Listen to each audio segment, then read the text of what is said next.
Good morning, Suprabhatam.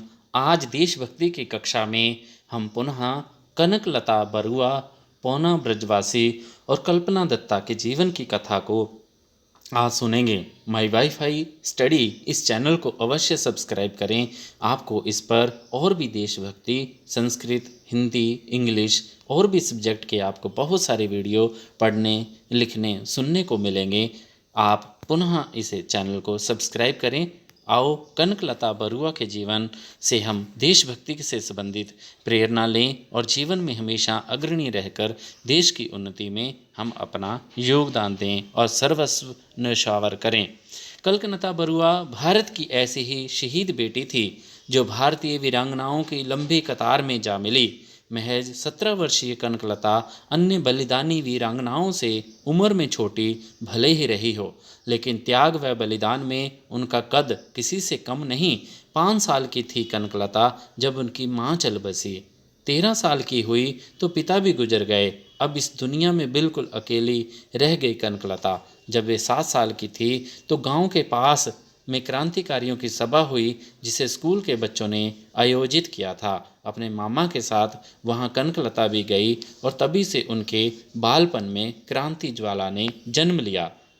अंग्रेजों भारत छोड़ो प्रस्ताव पारित होने के बाद ब्रिटिश शासन के विरुद्ध आंदोलन देश के कोने कोने में फैल गया।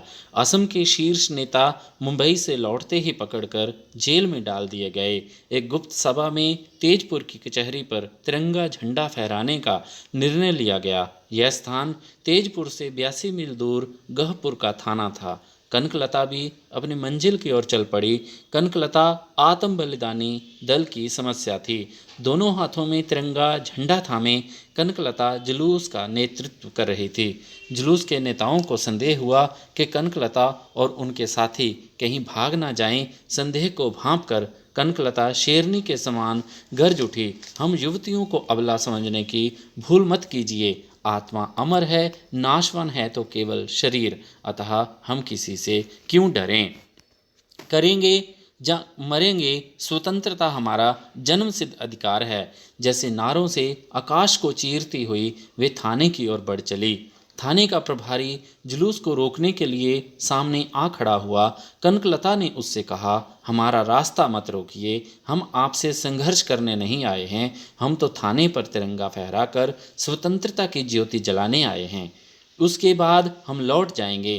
थाने के प्रभारी ने कनकलता से कहा, यदि तुम लोग 1 इंच भी आगे बढ़े तो गोलियों से उड़ा दिए जाओगे। इसके बावजूद भी कनकलता आगे बढ़ी और कहा, हमारी स्वतंत्रता की ज्योति बुझ नहीं सकती। तुम गोलियां चला सकते हो पर हमें कर्तव्य विमुख नहीं कर सकते। इतना कहकर वे ज्यों ही आगे बढ़ी, पुलिस ने जुलूस पर गोलियों की बौछार कर दी। पहली गोली कनकलता ने अपनी छाती पर झेली। कनकलता गोली लगने पर गिर पड़ी, किंतु उसके हाथों का तिरंगा झुका नहीं। उसका साहस व बलिदान देखकर युवकों का जोश और भी बढ़ गया। कनकलता के हाथ से तिरंगा लेकर गोलियों के सामने सीना तानकर वीर बलिदानी युवक आगे बढ़ते गए। एक के बाद एक गिरते गए, किंतु झंडे को ना तो झुकने दिया और ना ही गिरने दिया। उसे एक के बाद दूसरे हाथ में थमाते गए और अंत में रामपति राजखोवा ने थाने पर झंडा फहरा दिया। जिस सिपाही ने कनकलता पर गोली चलाई वह इस पछतावे से भर गया कि अपने ही देश की 17 साल की क्रांतिकारी को मैंने मार दिया। वह इतना ज़्यादा परेशान हो गया कि कुएं में कूदकर जान दे दी। ऐसे वीर जंबाज, देशभक्त और महिलाएं, वीरांगनाएं और वीरों की कथा हमें जीवन को हमेशा ही ओत प्रोत और जोश से भर देने वाली है। अगले हमारे क्रांतिकारी जिनका नाम है पौना ब्रजवासी, तो इनके जीवन के बारे में हम पढ़ते हैं। तो पौना ब्रजवासी मणिपुर साम्राज्य की सेना के मेजर थे। वे मणिपुर मार्शल आर्ट और तलवारबाजी में माहिर थे। उन्हें अंग्रेज़ों के साथ हुए एंग्लो मणिपुर युद्ध के लिए याद किया जाता है, जब अंग्रेज़ों ने मणिपुर को हथियाने के लिए राज्य पर हमला किया था तो उन्हें ही अंग्रेज़ों से लड़ने के लिए भेजा गया था। बहुत कम हथियारों के साथ वे वीरता से लड़े थे।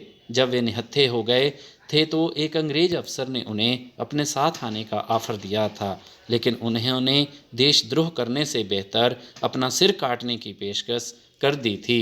वे यह जानते थे कि वे अंग्रेजों की विशालकाय सेना के सामने ज़्यादा देर नहीं टिक पाएंगे। फिर भी वे इस युद्ध में अपनी आखिरी सांस तक लड़ते रहे और शहीद हो गए। भले ही मणिपुर इसके बाद ब्रिटिश शासन के अधीन हो गया, लेकिन पौना ब्रजवासी के देशभक्ति के जज्बे को हम भारतीय कभी भुला नहीं पाएंगे। इस छोटी सी कथा से हमें एक वीर बलिदानी, एक वीर देशभक्त के कथा को जानने का, ऐसा जीवन का समझने का हमें अवसर मिला। अगले देशभक्त क्रांतिकारी में कल्पलता दत्ता का नाम आता है। हमें इनके जैसे बनने की प्रेरणा मिले। सारे ही क्रांतिकारी बहुत कुछ प्रेरणाएं देते हैं। छोटी सी उम्र से लेकर के अधिक से अधिक 30-35-40 साल की उम्र तक काफ़ी देशभक्तों ने हमारे देश को आज़ाद करवाने के लिए अपने प्राणों की आहुति दी। कल्पना दत्ता देश की स्वतंत्रता की लड़ाई में सब ने अपनी अपनी उस विचारधारा का चयन किया जिसका उन पर सबसे अधिक प्रभाव था। किसी ने महात्मा गांधी के अहिंसा के मार्ग को, तो किसी ने सुभाष चंद्र बोस के रास्ते को सही माना। किसी ने आज़ादी की लड़ाई से पहले सामाजिक बुराइयों से मुक्ति के रास्ते को अधिक प्राथमिकता दी। गुलामी की बेड़ियों को तोड़ने के लिए कुछ लोगों ने क्रांतिकारी रास्ते पर चलना ज़्यादा जरूरी समझा। इस क्रांतिकारी रास्ते पर जहां पुरुष क्रांतिकारियों ने अंग्रेजों से लोहा लिया, वहीं महिलाएं भी इसमें अपनी सक्रिय भागीदारी निभा रही थी। इन महिला क्रांतिकारियों में एक नाम कल्पना दत्त का भी है। उन्होंने अंग्रेजों से निडरता और साहस के साथ संघर्ष किया। उन्हें वीर महिला के खिताब से भी नवाजा गया। कल्पना कलकत्ता में अपने छात्र जीवन से ही क्रांतिकारी गतिविधियों में जुड़ गई। इंडियन रिपब्लिकन आर्मी नाम के संगठन में शामिल हुई और अंग्रेजों के खिलाफ मुहिम का हिस्सा बनी। इंडियन रिपब्लिकन आर्मी के सदस्यों के चटगांव शस्त्रागार लूट को अंजाम देने के बाद संगठन के कई लोग गिरफ्तार हुए। तब कल्पना ने संगठन के लोगों को आज़ाद करवाने के लिए जेल की अदालत को बम से उड़ाने की योजना बनाई। उन्होंने चटगांव के यूरोपियन क्लब पर हमले का फैसला किया। योजना को अंजाम देने के लिए कल्पना ने अपना हुलिया बदल रखा था। पुलिस को इस योजना के बारे में पता चल गया और कल्पना गिरफ्तार कर ली गई। अभियोग सिद्ध नहीं होने के कारण कल्पना को रिहा कर दिया गया, मगर पुलिस की दबिश उन पर बढ़ गई। कल्पना को पढ़ाई छोड़कर वापस गांव जाना पड़ा, लेकिन इतना सब होने पर भी उन्होंने संगठन नहीं छोड़ा। इससे उनका अपने देश के प्रति प्यार झलकता है। वे निडर रही और अपने देश की आज़ादी के लक्ष्य पर डटी रही। कल्पना पुलिस को चकमा देकर भागने में सफल रही और 2 साल तक भूमिगत होकर आंदोलन चलाती रही। अंत में कल्पना को उम्र कैद की सजा हुई। उस समय समाज में महिलाओं की स्थिति कमज़ोर स्थिति के बावजूद वे अपने लक्ष्य पर अडिग रही। देश को और अपने साथियों को हमेशा अपने से आगे रखने की कल्पना यदि अपने बारे में पहले सोचती, तो क्या हमारा आज़ादी का संग्राम इतना जोर पकड़ पाता और क्या हम आज़ाद हो पाते? यह प्रश्न मेरे मन में कौंध रहा है। क्या आपके भी मन में ऐसे प्रश्न आते हैं? यदि सच में ही आपके मन में ऐसे प्रश्न आते हैं, तो आपके मन में देशभक्ति, आप पुनः देशभक्त कहलाने के योग्य हो।